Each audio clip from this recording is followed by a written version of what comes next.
शहर आज भी कुछ कुछ वैसा ही दिखता है। मैंने खुद से कहते हुए अपना सामान ऑटो में रख दिया। आज मैं पूरे 9 साल बाद लखनऊ आया था, अपनी पुश्तैनी ज़मीन के सिलसिले में। मैं इसी शहर में पैदा हुआ, यहीं पढ़ा लिखा और यहीं मेरी ज़िंदगी में आई मेरी बेगम फ़िरोज़ा।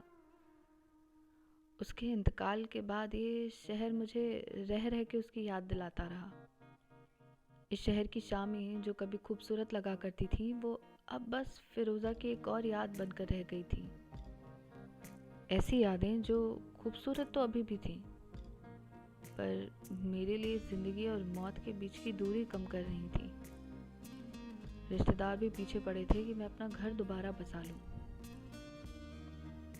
पर मेरे अंदर अब ना हिम्मत थी और ना ही चाहत दोबारा शादी करने की। इसलिए तंग आकर मैंने ये शहर ही छोड़ दिया। अब बस ये आखिरी काम था यहाँ, फिर इस शहर से मेरे सारे रिश्ते ख़त्म। मैं खुद से और शहर से बातें कर ही रहा था कि इतने में मेरी नज़र सड़क किनारे लगी फूलों की दुकानों पर गई। अरे भैया, रोकना ज़रा ऑटो यहाँ 2 मिनट। मैंने ऑटो से निकलकर फूलों की दुकान पर गया और फूलों पर एक नज़र दौड़ाई। ये रात की रानी के फूल कितने के? उससे मोल भाव करके मैंने कुछ रात की रानी के फूल लिए और वापस ऑटो में बैठ गया। फ़िरोज़ा को बेहद पसंद थे रात की रानी के फूल। ये सोचते ही मेरे चेहरे पर एक मुस्कान तैर गई। भैया, पहले कब्रिस्तान ले चलो, मैंने ऑटो वाले से कहा। फ़िरोज़ा की कब्र पर फूल चढ़ाने के बाद मैं वहीं पास में ज़मीन पर बैठ गया। इतनी में मेरी नज़र कुछ दूर एक कब्र पर पड़ी, जिस पे एक बुज़ुर्ग आदमी फूल चढ़ा रहा था।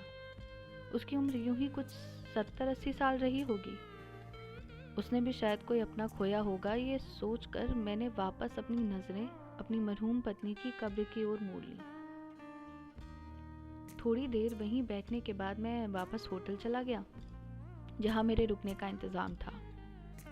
अगले दिन काम के लिए निकलने से पहले मैंने फिर फ़िरोज़ा से मिलने का सोचा, तो उसकी पसंद के फूल लिए और फिर से पहुंच गया कब्रिस्तान।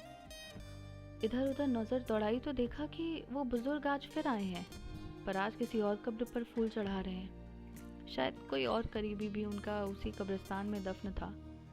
मैंने आने वाले दिनों में कब्रिस्तान जाने का सिलसिला जारी रखा, और उस बुजुर्ग आदमी ने भी।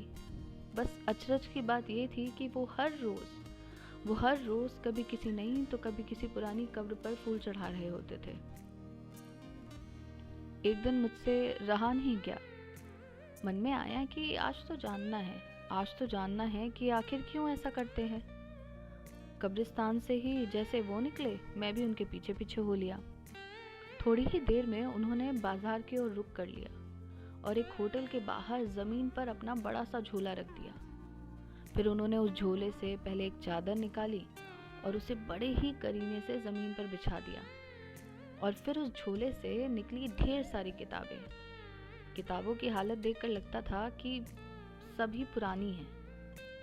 उन्होंने उन किताबों को चादरों पर सजा दिया और थोड़ी सी जगह में खुद भी बैठ गए। फिर इत्मीनान से वो बाजार की चहल पहल देखने लगे। मैं बस उनसे थोड़ी दूर पर खड़ा ये सब देख रहा था। इतने में उनकी नज़र मुझ पर पड़ी। उन्होंने बगैर रुके हुए पूछा, जी हुजूर, फरमाएं, कोई किताब ढूंढ रहे हैं क्या? जी नहीं, मैंने थोड़ा सकुचाते हुए कहा। दरअसल आपसे कुछ पूछना था। हाँ बताएं, मैं क्या खिदमत कर सकता हूँ आपकी? उन्होंने मुस्कुराते हुए जवाब दिया। मैं पिछले कई दिनों से आपको कब्रिस्तान में देख रहा हूँ। आप लगभग हर रोज़ किसी नई कब्र पर फूल चढ़ा रहे होते हैं। बस यही जानना चाह रहा था कि मामला क्या है आखिर। मेरा सवाल सुनते ही पहले वो ज़ोर से हंसे, फिर मेरी तरफ देखते हुए बोले, मेरी पुरानी किताबों की ये छोटी सी दुकान है। लोगों को जो किताबें काम की नहीं लगती वो मुझे बेच जाते हैं। मैं इन किताबों को पढ़ता भी हूँ और बेचता भी। आज से कुछ 5 साल पहले की बात है।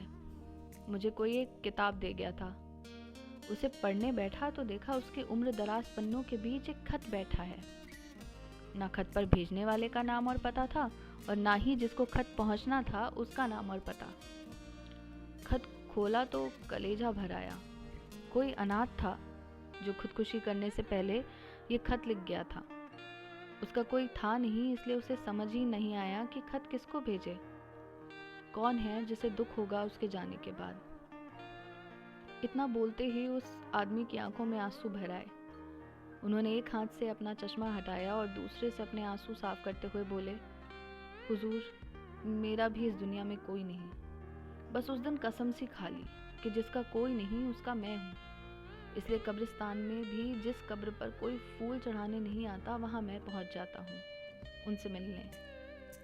आपको भी देख रहा हूँ मैं पिछले कुछ दिनों से। आप जिस कब्र पर आते हैं वो भी मैं जब से देख रहा हूँ तब से ऐसे ही वीरान रहती है।